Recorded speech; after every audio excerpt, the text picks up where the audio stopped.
All right, so we're recording. All right, you guys, welcome to tonight's team call. I am so excited for our speaker tonight because she is a newer coach. She's been crushing her wellness goals for the last year and crushing them, doing so good. She dove into coaching in the fall. Was it August? November. Okay. So literally 4 months, brand new baby here. Okay.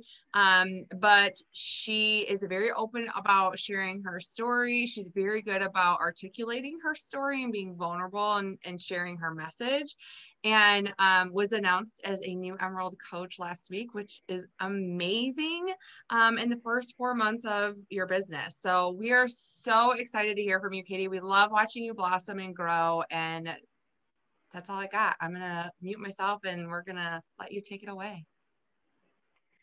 Okay. Thank you, Corey. I am super excited. I'm still a little mind blown to be talking on one of our team calls, just because this is also new, but also, like Corey said, I've been on the Beachbody journey for over a year now, probably closing in on a year and a half.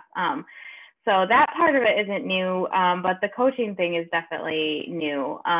So one of the things, I guess what I wanted to talk about tonight was something that I've been doing a ton of my own personal development on over the last couple months, and diving into this coaching journey is really kind of what opened a huge door for me to dig into that. And that is limiting beliefs. I have found that I have so many limiting beliefs, or I should say I had so many limiting beliefs, because I'm working on not having those limiting beliefs. But coaching is really what kind of opened my eyes to those things that were holding me back in my health journey, in my just so many areas of life, and then figuring out how to turn those limiting beliefs into empowering beliefs, and how to say no to that voice in my head and question that voice in my head. So I kind of wanted to share a little bit about that and how I've kind of taken those limiting beliefs that are a little bit specific to coaching, which was really, really scary for me. It took me a long time to say yes. I probably went through okay, tell me about this again conversation with Caitlin about a million times. Probably like once every other month or every 3 months or something. I'd be like, okay, can you tell me about that one more time? But it was all the things in my head that I was telling myself that I wasn't, or that I couldn't do, or that I couldn't be. And that's what was ultimately holding me back. So what is a limiting belief? It's a thought or an opinion or a certainty that you have about yourself, or something that you believe to be true that is negatively impacting your life usually. And it can be, sometimes I think it could be subtle, in that you don't necessarily see that it's negatively impacting your life, but maybe it's just holding you back in some way. So I like to think of limiting beliefs as the stories that you tell yourself about something, because that's ultimately what they are. They're stories that either we have made up in our heads, or that someone has led us to believe, or that society has led us to believe. And that's what it is. It's a story, which means that we can change it. We can rewrite it. It doesn't have to be, it's not fact written in a book that is unchangeable. So a couple examples, limiting beliefs, they usually start with, I am not ...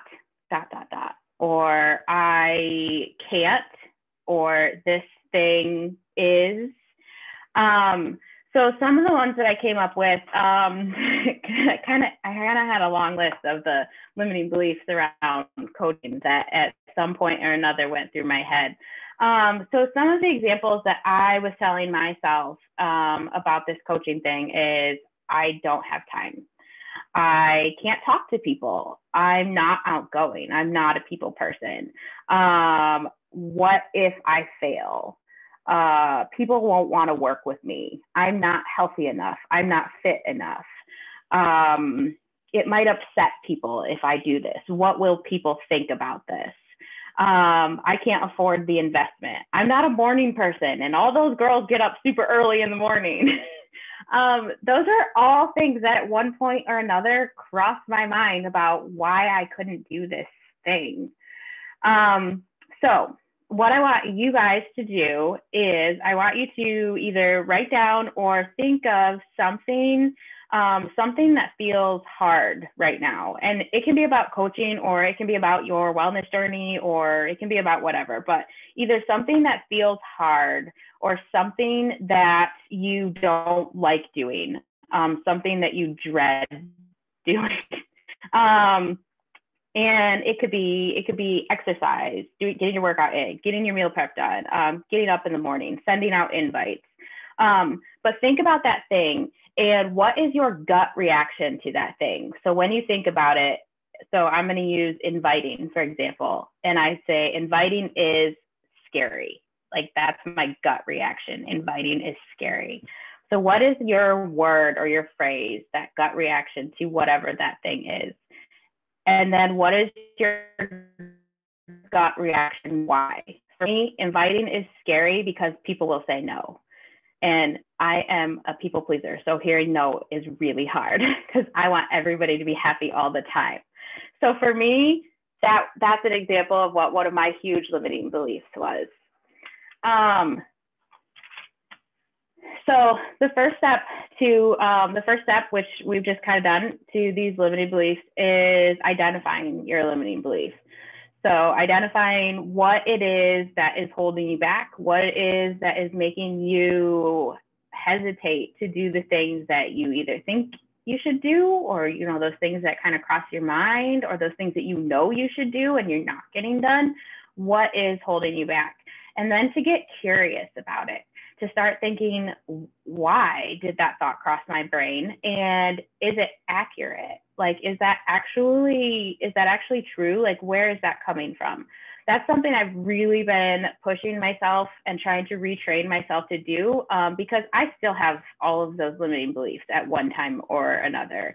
They don't go away. It's just about how you respond to them. And so I've been working to retrain my brain to, when I hear that limiting belief, it just happened to me the other day. Work was stressful. Things kind of got crazy. And I am in a new position at work. And I thought to myself, I can't do this. And usually that would get me like really down. But I pause and I'm like, wait, what? You are doing this. Stop the limiting, stop the negative. You are doing this. Just because it's not perfect doesn't mean you're not doing it or that you can't do it. So that's identifying your limiting beliefs. And that also kind of leads into step 2, which is creating a new empowering belief, so that when that belief comes up, that old negative one, you have something new to replace it with. And that's going to be, that's going to be thinking to yourself, like I just said, either pausing and saying, wait a minute, why am I thinking that? Or even pausing and saying, what if I can't? So it's kind of reversing that limiting belief. So part of that is visualizing and creating that empowering belief or an affirmation. And I know we've talked a lot about affirmations, and I truly believe that they are so important. And I definitely didn't think that just a few months ago.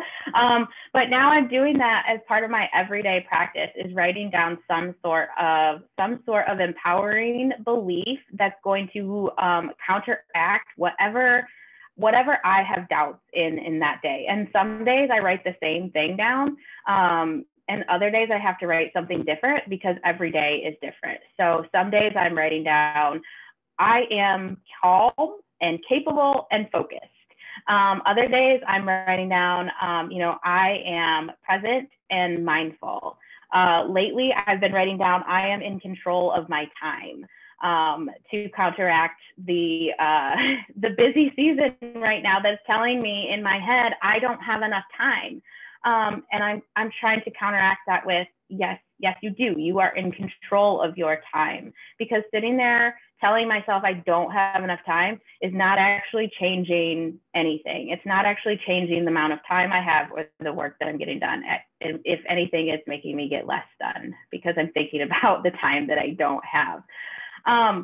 So creating those empowering beliefs and using them, not just, saying the same thing every day because it's the thing that you wrote down once, but thinking and actually applying them to what is currently happening in your day and in your life and what you need to hear. And so an example, for the inviting, like I used inviting is scary because, why did I say it was scary? Because people will say no. So I'm turning that into inviting is essential. So instead of scary, it's essential. And instead of because people will say no, I'm using inviting is essential and the right people will say yes at the right time.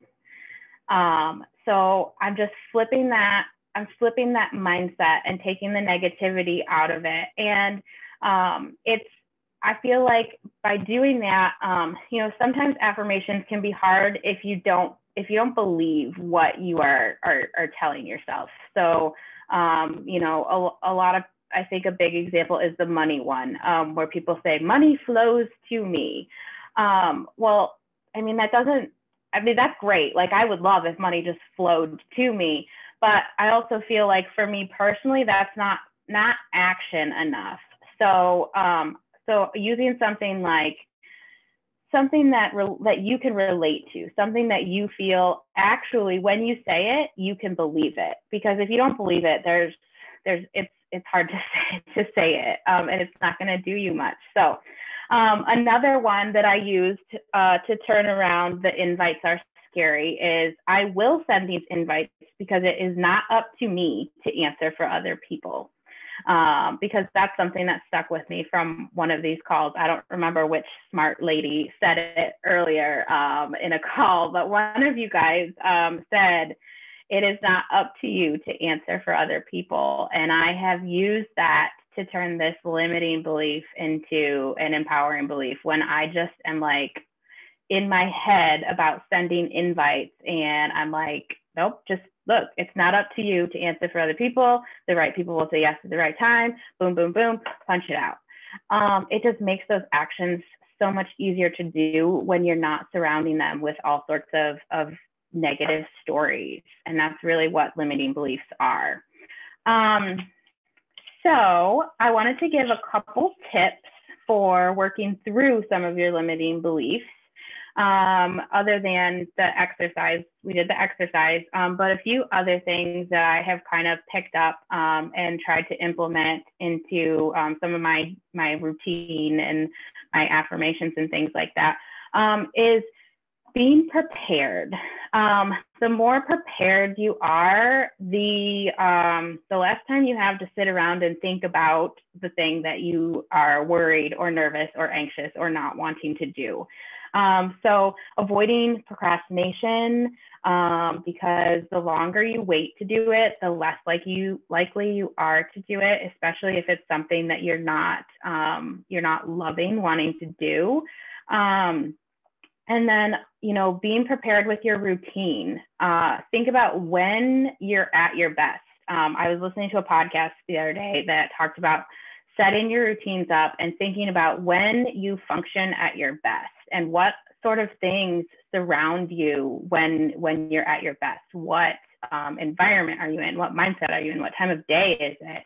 And just making that that all kind of feel like the best time for you to get this thing done. So you don't have any excuses for, there was a distraction, the TV was on, or I was tired, or it was a long day at work. just preparing yourself and setting up a routine that's going to set you up for success. Let yourself get excited. This is a really big one for me, because I am always wanting to kind of be the devil's advocate side of things. And I've never really let myself get so invested in something that I could potentially fail in. Even things that should have been, and probably were, some of the most exciting times in my life, I always was ready for the exit or the backup plan, or what am I going to do to protect myself if I fail? Or if I start to fail, how can I bail? That was kind of how I lived a lot of things in my life. And I'm just kind of realizing it now. And it's really important to let yourself feel that joy, because if you don't feel that joy and you don't succeed, you've lost it all. But if you feel that joy and you enjoy the process and you get excited about it, and then you still don't succeed, at least you were excited, and at least you had that time of joy in that period. And when you're excited about it, you're that much more likely to do it well, and to, be real and be yourself, which is what, this coaching thing is really a huge part of, is not being somebody else, it's being you and being excited to be you. So let yourself get excited and feel that joy. Another one is being deliberate with your focus. So, we've had tons of great calls about, content to post and the success tracker and the activities and personal development. But be deliberate with how you're spending your time and what you're consuming during that time. I notice so much how if I start to stray from personal development or stray from this amazing group a little bit, my life feels a little less exciting. I feel a little less excited about what I'm doing. I feel like something is missing, like I need that pick me up. And the more I lean into this team of all you really amazing ladies, the more excited I get and the better I do at all the things, and the easier the things become because I'm excited about them. I'm doing them with you guys. And the personal development, when I go a few days without getting some in, I can feel a difference in my mindset. It becomes a lot more work to get my mind in the right place versus if I'm ingesting it on a regular basis. And the thing about personal development is, I am a podcast junkie. I love podcasts. And the thing that I love is that there is something for everything. Like, I've been listening to a Harry Potter podcast lately, and it's like awesome. Like, I didn't even know that people just like literally read through all the Harry Potter books in a podcast. Sorry. But when I feel like I've got an area in my life where I am struggling or I need some extra help, I will literally like search for a podcast based on those things. So like lately I have been wanting to improve my time management. And so I've been listening to podcasts on time management, and I get all sorts of ideas, and I get these ideas for books to listen to. And there's just so much content, and it's all free.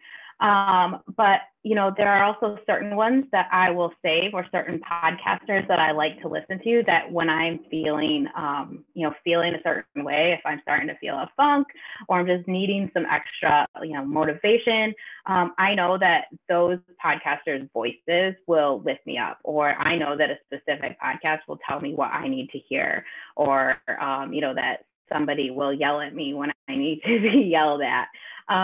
There's so much variety for really anything that you could possibly need.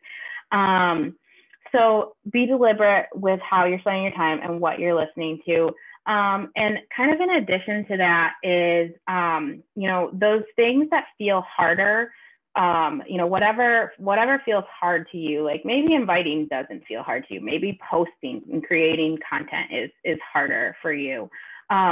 those are the things that you want to do when you are at your best thinking power, and at your best, whatever your best looks like. So for me, the inviting is usually the hardest. The content, I like doing that stuff. I like creating posts, but the inviting is hard. So I set myself up for that to be the first thing that I do, and I don't do anything else until I get that done. Because I know that it's an essential activity. I know that it's important. I know that if I wait until 9 o'clock at night, it's not going to happen. I know that even if I wait until 7 o'clock in the morning, it's probably not going to happen. And if it does, it's not going to happen as well. But I also try to figure out how to make it easier for myself during whatever time that I'm going to do it. So one thing I've been doing lately that's been working for me is I will, in the evening when I get, when my brain wants to function less after a long day, I'll start to kind of create my list of who I want to invite the next day, so that when I wake up in the morning and it's 5 o'clock and I need to send out my invites, I don't get caught up in the scroll of social media because I already have my list of who I need to invite. I don't have to think about it. I found